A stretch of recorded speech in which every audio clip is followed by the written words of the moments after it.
Yo, what's up? This is Kotman, back again for another video. Our topic for today is about LG V20 in year 2020. This phone, this is actually a 2016 flagship phone from LG, but this is a flagship back in 2016, so this has some raw power that actually somehow still fits today. So we'll talk about this, and since this phone just had Android Pie update just a few months ago, I think that was November 2019. Yeah, well, anyway, this is our topic for today. If you are an LG fan, LG V20 fan, you should watch this. Let's start.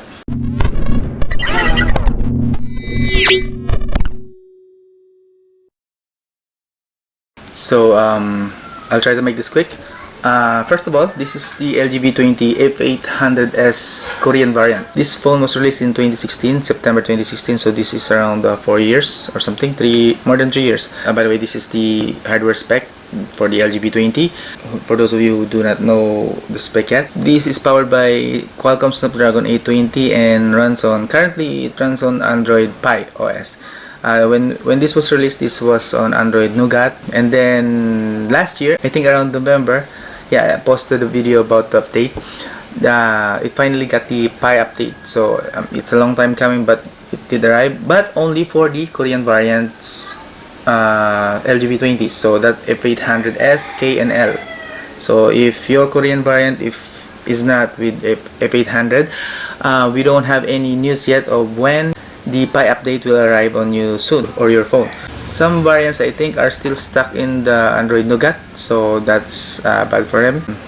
You can't really do anything about it, except if you want to do some, manually upgrading it yourself using the LG app. I think there is an official software from LG that you can actually upgrade this, but I don't want to get into that because that would be very arduous and very time consuming. We'll just focus on the current situation of the LG Pie update, or the LG V20 Pie update. So yeah, now we'll talk about the condition of my phone. Since this phone is already around 2 years in my possession, as you can see, there are a lot of scratches.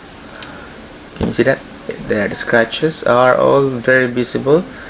It's not in a very good condition right now, so that goes without saying that the battery is also in a very bad situation. I haven't replaced the battery yet since the time I bought it, so this is still the original battery. Right now I can only last around 3 hours on screen time, and this can actually last for a good half a day, or like from the morning until the around 4 or 5 p.m. if I'm just using it lightly. But when I use it continuously with social media, especially gaming, I can only last around 2 to 3 hours. Max is 3 hours, so it's not very impressive right now. But I think if I replace the battery with a good one, with the new one, I've seen in the Facebook group that there is already a 4500 milliampere OEM battery and 6600 milliampere battery, which will make this a bit thicker. So if I could get that, maybe I'll get a longer screen time. Still on battery, when this phone was still in Oreo version, I was using Greenify, the Greenify app, just to prolong the battery, just to save more battery. But when I got upgraded to Android Pie, there is a new feature that actually optimizes the battery when it's not in use. So it's more like similar to what Greenify is doing. So when I got the Pie update, I never found the need to install the Greenify anymore, so that will just be redundant. The Greenify is optimizing the battery, and then there's a new feature that does the same. So I decided to just use the battery optimization feature and ditch the Greenify for now, just for this phone. But for my other phone, the old ones, the 2014 versions, the 2014 Asus phones and other old phones I have, they still have Greenify. But the Pie version doesn't need a Greenify anymore. It already has a built-in battery optimization. As for the gaming, it's decent. It's actually decent. I'm not kidding you. This is actually decent. I can still play PUBG Mobile here. As you can see, it's not bad. It is playable, but it's not the best gaming experience. As you can see, in my experience, I think it's just running around 25 to 30 frames per second at best. I don't think it is running at 60 frames per second. That would be a far cry for this hardware spec. So yeah, I just got decent, just playable gameplay. It can run Call of Duty Mobile on medium graphic settings. So it's not bad. It's not bad as well. I think this runs a bit better on Call of Duty Mobile than on PUBG Mobile. And also, since the Pi update, I can also choose to download the PUBG Mobile Lite version. On Oreo, the PUBG Lite Mobile wasn't showing on the Play Store, no matter how I research it. But after the Pi update, the PUBG Mobile Lite is now available for LG V20. So now I can use whether to play on PUBG Mobile full version or the PUBG Mobile Lite version. But still, I prefer the PUBG Mobile full version. Now, as for other light games, this is very much playable. This is decent. I can actually recommend this if you're just playing around Clash Royale, Clash of Clans, those things. When it comes to signal, the data, the mobile data is is close to excellent. It's not bad. And as for the fingerprint, this is my finger. Yeah. As for the fingerprint, it's not blazing fast, but it works. This is my finger, and boom. Yeah, see, I think that's a 1 second delay. That's a full second delay, right? Once again, and it's my finger.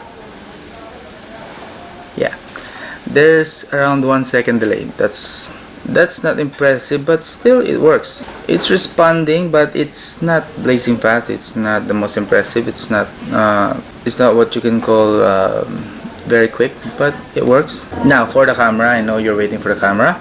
The camera is actually not. The camera actually is the one that got hit by the update, like in a bad way. Like seriously, the camera lags. It was snappy enough, not totally blazing fast snappy, but it's snappy enough when it was back in Oreo. As for the shutter button, it's not as snappy as it used to. See, there's that 1 second delay, not like the cameras of today that it's quick, it's instant, but the LG V20 it's not instant anymore. So this is one of the not so good effect of the Pi update. The camera got a bit slower than usual. So yeah. Also, the camera, I think the rear camera is not as good as before. It's not significantly bad. I just think that the older software produces more lifelike and more detailed picture than the camera software for the Pi update. So I don't want to sound very negative about this. I still love my LG V20. Don't get me wrong. I still love my LG V20. It's just that some of the features and the things that I love about LG V20 somehow just got ruined by the Pi update. So I like the new interface actually. For overall performance, I think the LG V20 can still work and can still be a usable device, smartphone for year 2020. But not for gamers. This is for those casual gamers only at best, not for heavy or gamers. Of course, that would be absurd if I recommend this for the gamers. But for the light gamers or up to I think light casual gamers, this is usable. It's not bad. You can actually get this LG V20 for around 5,000 if you are looking for a budget phone. So this is a great budget phone for those who are in budget but still want to play their games. This is great for Mobile Legends if you're asking. This has a very good LTE signal. As for my experience, it has a very decent and very reliable LTE signal. As for the Wi-Fi, it's also as great as can be. Don't forget, this was a flagship back in 2016, so it's one of the best in its days, in its years. It's one of the best. It's not the best, but it's one of the best. It's not a mediocre. It's not the bad one. It's one of the best back in 2016. So You can still expect some good performance here, but not excellent performance, just good to great performance at least. As for my verdict, actually I'm gonna be honest here, I missed the Oreo. So I missed the Oreo version, so I have to live with this Android Pie version. If you are still in Oreo version, I recommend to not upgrade to Android Pie. It looks good. Those are some of the little nice things that I like about the Pie update, but overall I would prefer to go back to, I would prefer the Oreo version, the LGV20 Oreo version. So yeah, if you are still in Oreo version, I would recommend not to upgrade to Pi update, because the performance in the camera kind of degraded a little bit, just a little bit, not a very significant way, but a little bit. So yeah, the reason I'm still holding on to this device, this LGV20, is because of the microphone. This is my main microphone for vlogging here. Right now I'm not using it because I'm using it for review, but so expect the audio would have a little bit of hissing sound, because I'm just using a cardioid microphone for my DSLR. But if I am using this LGV20 for my microphone for my vlogging, you will notice that the sound is a little bit better and much crispier and a lot more clear, with less hissing. Sometimes there's no hiss that you can hear, because the microphone for this LGV20 is one of the best, I think, and that's why I'm still using this as one of my daily driver, and this is still reliable for most of the time. But still, I wish I hadn't upgraded to Android Pie version, because I missed the old snappiness. It wasn't the prettiest when it was in Oreo, but at least it was quick, it was faster, it was better in many factors. The Pi version is looks better, some improvement on some areas, but generally I don't like it really. So yeah, but if you like the new aesthetic, some minor improvements on battery, yeah, go for the Android Pie. But for me, I prefer performance, so I wish I hadn't upgraded to Android Pie. Alright, now for the question if the LGV20 is still great in year 2020, this year, yes, it is still usable for light users, for light gamers, but for real gamers and hardcore gamers, this is not the option for you. You can actually get the LGV20 for $100, around $100 or less, depending on the seller or which market you're getting this. Otherwise, that's it. The LGV20, yes, highly recommended for those that are in budget but still want some of the great features about flagship phones. Go get the LGV20. If not, go find another smartphone. Okay, LGV20 is not for you. So that's it. I hope that helps, just even if a little. Sorry about my English, I'm not really that great with English language. I just did this video for my English subscribers that are still using the LGV20 or are planning to buy an LGV20. If you are new to this channel, please subscribe. Do not forget to subscribe. Please subscribe, hit the bell icon, comment, like, and share. I think that's it. Yeah. If there are shoutouts, it's at the end of the video. That's it. My nose is bleeding. Oh, look, bleeding. Anyway, this is QUALCOMM. Talk to you again soon.